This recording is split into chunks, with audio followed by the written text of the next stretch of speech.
lovelies, welcome to today's video.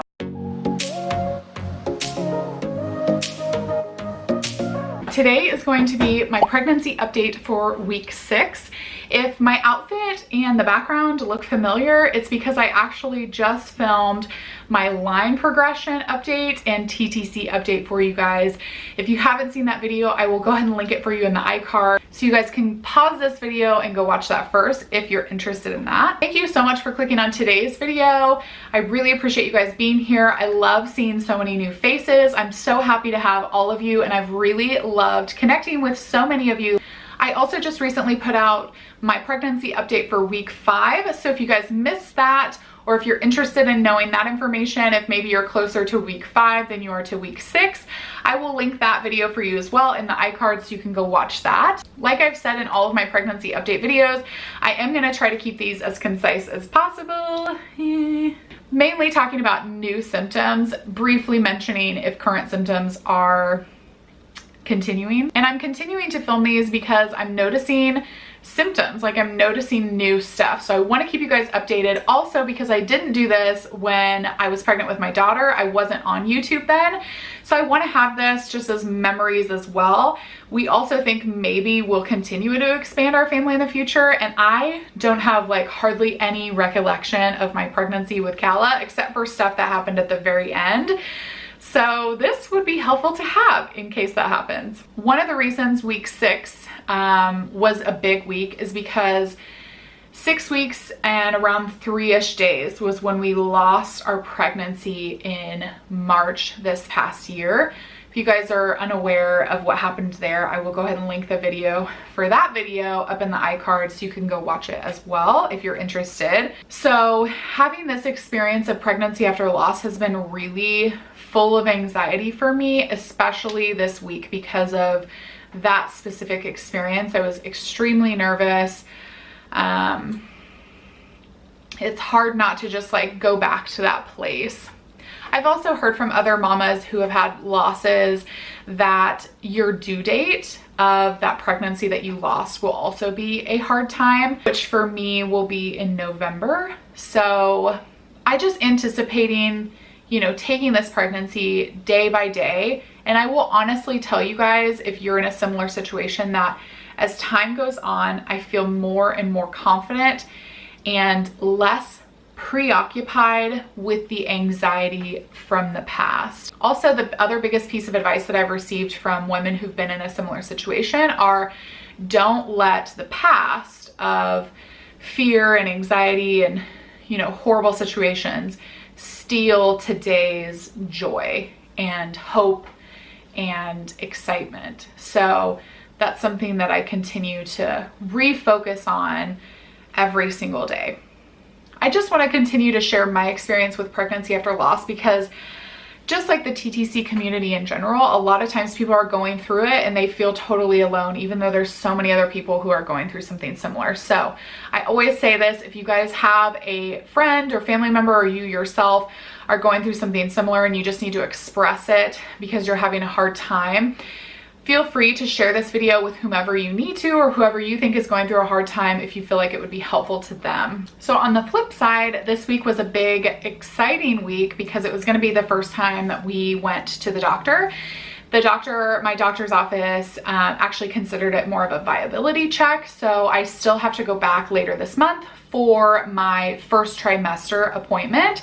So it was actually seen as more of a consult with my doctor and an ultrasound rather than a new patient appointment, if that makes sense. The first appointment went really well. I was basically having an out-of-body experience when we had the ultrasound because I went in literally, you guys, 6 weeks and 3 days.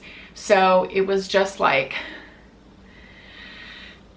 takes my breath away even thinking about it. So going in on a specific day that you had lost a previous pregnancy was really, really hard. And I remember just sitting there like I was basically in shock before anything had even happened. And it's so nerve-wracking, even more so because at around 6 weeks and 3 days, you can barely see anything. So when the ultrasound tech is just naturally searching for something because they can barely see anything, you are a nervous wreck because you think that they can't see anything because nothing's there, and like all of these floods of emotions. It's just, it was really, really, really hard. But we successfully saw the baby through a vaginal ultrasound and successfully heard the heartbeat. I'm gonna start crying. It was 119 beats. Well, I shouldn't say we heard the heartbeat, we could see the heartbeat. I don't know why they don't let you listen to it. Maybe it's so tiny that they can't even pick it up. I'm not sure. But you can see it based off of the wavelengths. They can determine exactly what the heart rate is, and everything is looking completely normal. So they kept my due date for end of March, and it was the best experience. If you guys are interested in learning more about what the lab results showed exactly, be sure you guys are subscribed to my channel and that you have that bell notification on so that you're alerted every time a video goes live. Some other things that are staying the same, I still have some nausea. In week 6, it wasn't terrible. I would say it was actually one of the better weeks regarding nausea. I do have intense hunger in week 6, where if I don't eat, like within 5 to 10 minutes of experiencing that, it will flip to extreme nausea. Thankfully, I'm not getting sick. Actually, I'm not vomiting. So that's good. I'm able to kind of maintain the feeling of nausea by just like sitting down and drinking water and having mints and preggy pops. But I also need to be mindful, like, even though it's 2 in the afternoon and nobody wants dinner yet, like I need to eat rather than waiting until 7 p.m. at night to eat with everybody else and making myself extremely ill. I've been going back and forth in week 6 between really hot to really cold at night, hot, cold, hot, cold.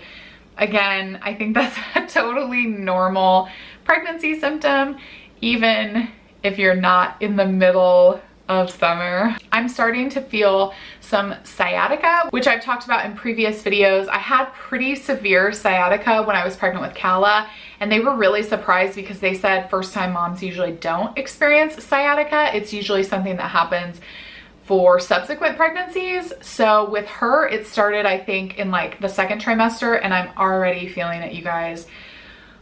I'm already feeling the sciatica, and it's just, I can feel it right now sitting here. It's just great. On top of that, I am having round ligament pain, which I don't remember having with Kala, like at all. So it's kind of interesting that your pregnancies are just so completely different in a lot of ways. The last thing I wanted to talk to you guys about was I had a instance of bleeding. 2 days before we went in for the ultrasound and the consult with the doctor, I actually woke up on Sunday morning, I think it was, and I had some bleeding when I wiped after going to the bathroom. That's exactly how my miscarriage started. It's the worst feeling to not only have that happen in your pregnancy, but to have had a previous loss and to have that happen. That's actually the 2nd time that it's happened this pregnancy. Thank God it's never turned into anything else. But it still is terrifying when it happens because you have all of these flashbacks of what has happened, or you have flash forwards of what could happen, and it's just, it's really, really, really hard. When I talked to my doctor about it, she said that bleeding in pregnancy can be normal because your cervix is so sensitive. I don't have any sort of hemorrhaging issue or clotting issue inside when they looked at my ultrasound. So that's great.